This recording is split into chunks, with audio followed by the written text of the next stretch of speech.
Hello everybody and welcome back to Rebellious Menstruation. This is a video on the numerous ways to clean your cloth pads, kind of just as a refresher. Number one is hand washing. Generally for this you'll need access to water, preferably clean water.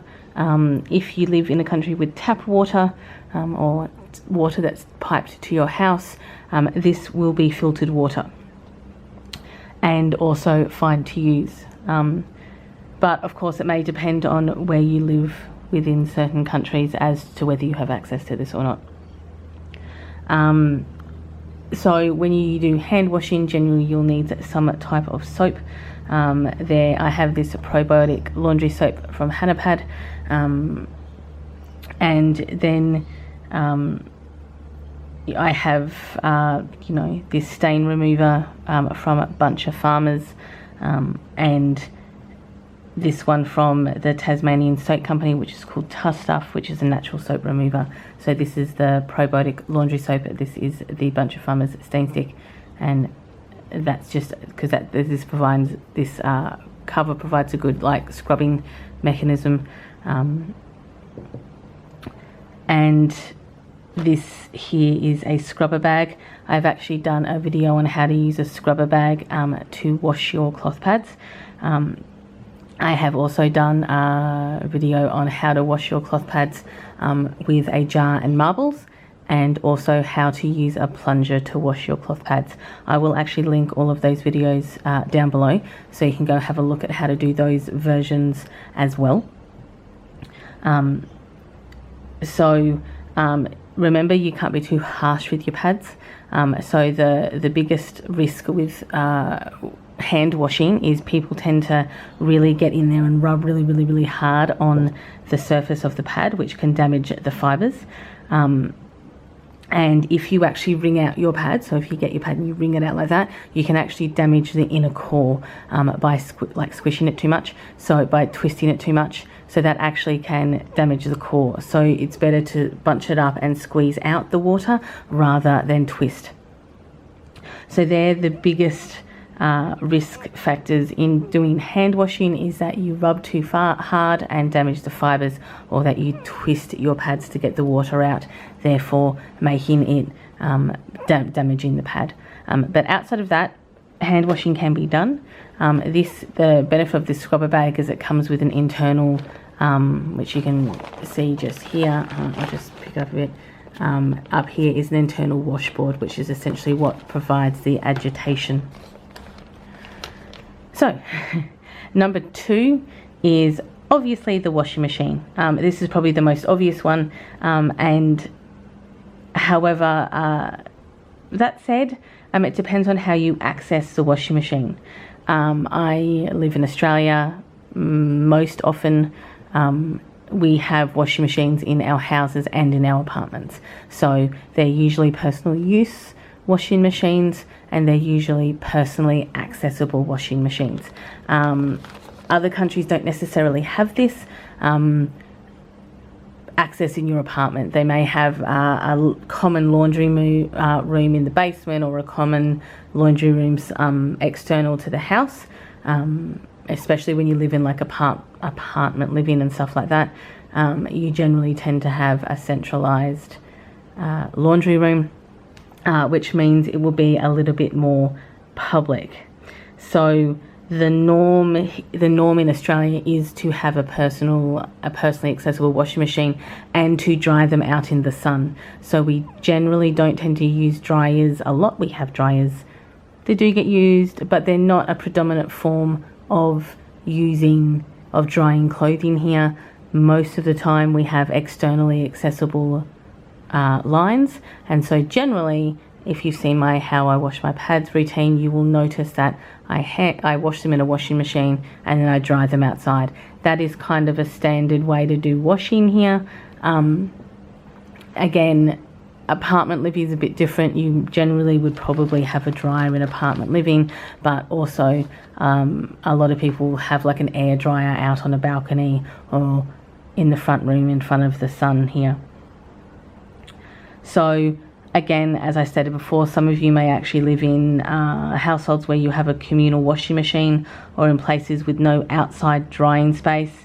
You will need to decide whether or how comfortable you are with washing your cloth pads in a public space and or drying them in a public space.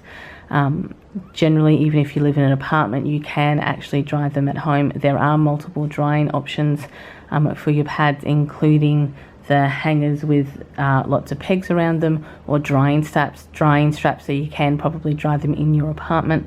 But again, it depends on how comfortable you are with washing your cloth pads in a public space. So number 3, the important thing is to rinse and soak your cloth pads.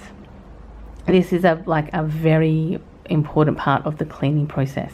So if you have watched my cloth pad cleaning routine, you will know I dry store my used pads, or my soiled pads, then soak overnight before rinsing them out and soaking them again. Both of these times, both soaks are in Oxy or an Oxy cleaner. I usually use Nappy Sand Vanish. I use that in both of my cleaning videos because I have one from 2018 and I have one from 2020. So I did it earlier this year. So I don't use this water to fertilize pot plants. I think I pointed out this in one of my videos, due to essentially the nappy sand that I use to soak.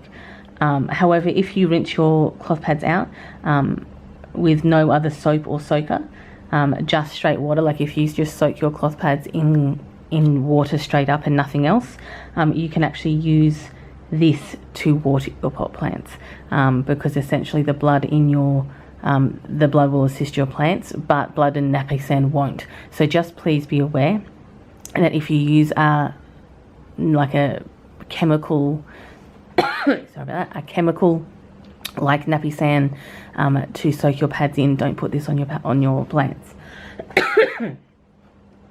Okay, so soaking for a minimum of 4 hours is best for your pads, irrelevant of whether you hand wash or machine wash. Please note that you should never allow your cloth pads to be stored in soaked. I'm going to start that again. Please note that you should never allow your cloth pads to be stored or soaked in a closed-off container. Please do not seal them in Ziploc bags, nor buckets, nor sealed Tupperware. Even if you have a wet bag, please ensure that you have them open to ensure airflow. However, these items can be used to transport your cloth pads home if necessary. So if you are out and about, you can put your soiled cloth pads into a wet bag and take them home. But when you get home, remember to unzip that and remove it, or unzip that to let the airflow still in the to go around your pads. Remember that sun drying your cloth pads and in fact all of your clothes and sheets is always a preferable and environmentally friendly option, as well as using a natural sanitizer and stain remover. I understand that for some of you this wouldn't be possible. Do not use fabric softener. Please do not ever use fabric softener, because this essentially reduces the absorbency and shelf life of your fabrics, and can be made of materials that you do not want on your skin, such as animal fats and petroleum, which is not a good thing. And this actually further reduces your absorbency rate by building up these oils and fats in the fabric, and it becomes very difficult to remove them when you constantly use this. If you've done this once and used fabric softener and forgotten about it, it's probably not going to be a big deal. But if you consistently use fabric softener in your clothes, on your sheets, in your towels, essentially you're making your towels less absorbent, and you're making your sheets less absorbent, and you're essentially ruining the fabric. So especially after all the hard work you have put into purchasing, wearing and cleaning your cloth pads, to destroy them by using fabric softener is and then throwing them in the dryer, kind of doesn't make any sense, because you've invested all of this time and money into getting them and using them and cleaning them and washing them. Don't destroy them by using fabric softener. The last thing that I have, number 4, is washing them in the shower. This is another way to wash your cloth pads. Obviously this method would be contingent upon you pre-soaking them, as with all of the other methods, and rinsing them in cool water. So basically, if you're going to be in the shower, don't use hot water like any other thing. You should be using very cool, tepid water to wash your cloth pads in, even if you're in the shower. This would also kind of essentially involve you stomping on the cloth pads as an agitation method.